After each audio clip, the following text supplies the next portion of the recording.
Welcome to another Wichita Toy Train Club Lionel product review. I'm Zachariah. Behind the camera we have Chris, and today we're going to take a look at the new Lionel Santa Fe Warbonnet Trackmobile.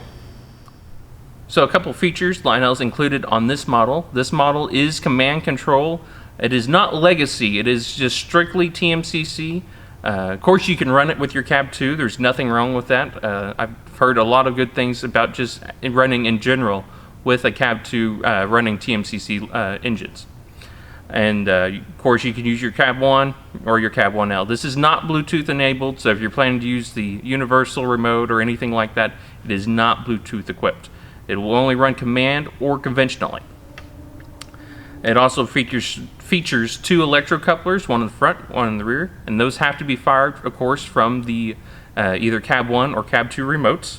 And we have all kinds of LED lights, 2 strobe lights, and directional headlights along with the cab light. So before we go real in depth on Lionel's model on this Trackmobile, a little bit on the Trackmobiles. There's not, a lot of prototype to this, especially in a Warbonnet paint scheme. They're really kind of mainly a fun item Lionel's been doing. Most likely where you see these is in some sort of industrial yard where they don't have a need for a full-blown switcher and they just need to move around a car every now and again. So kind of like here downtown Wichita we have Highland Dairy. I've seen one over there that they have. I don't know, I can't remember if it looks exactly like this one, but that's just kind of an example of how they actually get used. Let's go in for a closer look. Now we're looking at the front of our Trackmobile here. As we can see, it has a great looking Warbonnet scheme to it. Like I said, nothing prototypical going on here, but it fits this very nicely. So up front we have a kind of a yellow section here up front. Nice crisp Santa Fe down here. These here are our directional headlights. One of these will be a clear headlight. The other one will be a red for when we go the other direction. Same thing over here. We have our big O-gauge electrocoupler. That way we can fire that from our TMCC or legacy remote. Over here on the side, this is one of our rail wheels. This is a nice small separately applied sand tube. That way we can dump sand in front of the wheel there and get traction. We got a couple nice separately applied windshield wipers up top here, and almost the whole thing's encompassed in windows and everything, all that look real nice. Okay, now we're moving down the side here. We can see our nice black and yellow pinstripes that follow all the way down around the Santa Fe. Lettering here all looks real nice. That Santa Fe's nice and crisp. All these windows, like I said, look real nice. They're none of them open or anything, but they let you see inside and looks really neat. This right up here is one of our strobes. It's just a, if I remember correctly, it's just a white strobe, but we can turn that on and off from our TMCC or legacy remote. Our Trackmobile number is 8. This whole body is die-cast metal. I didn't mention that earlier, so it's got a nice little heft to it. And there are no traction tires. We'll see that a little bit later, so that extra little bit of weight helps it grab onto the rails a little bit. Moving down, like I said, we got some detailing of some bolts or some sort on our rail wheels here. There's one here, one back here that actually hit our rail. And then these 2 here are actually road wheels. So theoretically speaking, those would lower down and it'd be like a high rail vehicle. But these are all separately applied. These are kind of loose, so when you pick up the Trackmobile, be sure not to actually grab it on there. They're screwed onto there and held on with a pin type deal. We might see that easier a little bit later on. We're flipped around here now, looking at the back of our Trackmobile. Of course, right up front here again is our big O-gauge rear electrocoupler, which again, like I said, can be fired from our TMCC or legacy remote. And we have our same deal on our headlights here. There's one here, and up top, like I said, if I remember correctly, is our red lights that will show up when we are moving forward in this case. All of our black hand railing up here is all plastic. It is not metal. We kind of noticed that. It is kind of wiggly. I don't know if it would break really all that terribly easy, but probably not something you'd want to risk. Um, Over here around this little box we have our muffler that comes up from the engine. It's really wiggly. I don't know why, but it doesn't pull out real easy, so I don't know what's with it. A couple other grab irons here, and then back here looks like to be a little can antenna back here.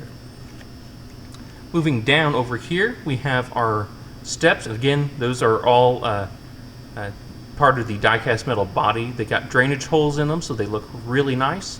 And same thing with a little spot up here on our decking has got some drainage holes in them. Looks really nice. Now looking on the top of our Trackmobile here, again you can see that real nice yellow and black pinstriping, which all looks very nice on this model. We got some molded in details on the top here. There's our two strobe lights. Like I said, I believe those are a white color, so nothing red or yellow or anything like that, but they still look real nice. We got two separately applied horn pieces over here, and that about covers it up top. We've zoomed in up front here. This is right on the front end of the Trackmobile, and as we can see here, we got some legible signage from the inside about track maintenance, personnel, and everything. Looks really nice. This is the most really that you'll see detail wise on the inside, but it still looks really nice. The our driver over there looks hand painted and everything. He's got a steering wheel if we went on the road. So, and that's about it. There's another seat on our on the right hand side of the Trackmobile, but other than that, that's about everything. We got the Trackmobile flipped over now, and as you can see, there's not a whole lot going on. We have our two center rail pickup rollers, and that gives us a nice good electrical contact. I haven't had this die anywhere. We don't run it over a lot of switches, so if you got a really big wide switch, you might have an issue. But anyway, we have both of our drive axles here for rails. There is no traction tire like I mentioned earlier, so just keep that in mind when hooking this up to a couple cars or so. Like I said, both axles are geared, and it is a locking gearbox, so I can't move the wheels while the motor's not spinning by itself. And just like anything else, it's always a good idea to put a little drop of oil on that axle where it goes through the metal frame on each of these axles and on our pickup rollers. That way we don't get any squeaking or anything like that, because there's no sound in this Trackmobile. Any kind of squeaking or anything like that might be a little bit more obvious. Then over here, these are our road wheels, and like I mentioned earlier, they can be very loose. See, that one moves fairly easy. And what this is they got a metal bar over here that comes over and screws into our frame, and that's how they're held on. And then they got a little peg that keeps them in place. So if this pops out, you can usually pop it right back in, but just be careful when you're picking up or moving it around. Then down here on the bottom is our run program switch, and it actually does say run and program. Chris finally saw it and corrected me. So to our left is program, and to the right is run. Real hard to see. It's like a white printing on this die-cast silver body, so white on silver doesn't show up very well.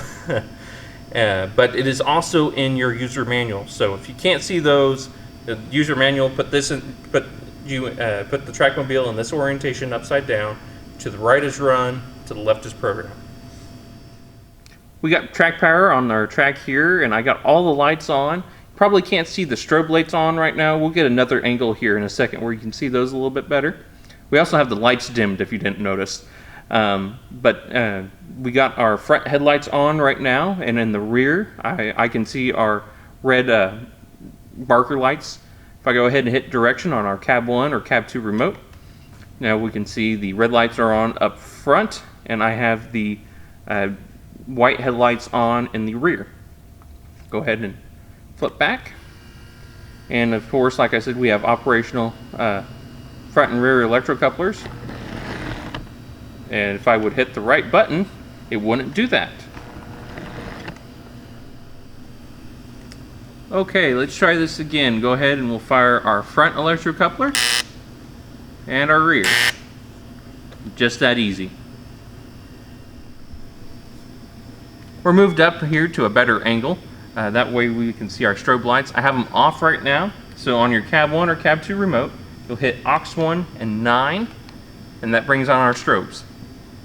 And they're not extremely bright, as you could tell, because you couldn't see them earlier very well. But they're really neat when you can see them, I guess. But it's something else. And then aux 1 8 will turn them back off. All right, I got a couple of cars behind the Trackmobile here. We'll go ahead and get them hooked up. The first one is my Steam program Boxcar, and Chris can vouch for me. I added a whole pound to this car, so this car weighs somewhere, up to around 1.5 pounds. So it's got a little bit of weight to it. We'll see how this thing does with it. And then I got another just light PS1 Boxcar behind it. I won't say how I know this, but we might have gotten this round at the show, and I might have gotten it to pull about 40 foot scale reefers. It wasn't too happy, to say the least, but it did it. So that's kind of on the extreme. Usually anything around 1 to 2 cars is probably going to be your max. Maybe 1 or 2, maybe 2 passenger cars, but I wouldn't do any more than that, more than likely. And I got a couple here we might try a little bit later on. So we'll go ahead and couple this up and see how it does.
Okay, so we've taken the Trackmobile around the layout, and on our Cohen layout here, there are a lot of grades and switches. So this is kind of the first real test with it, with some switches.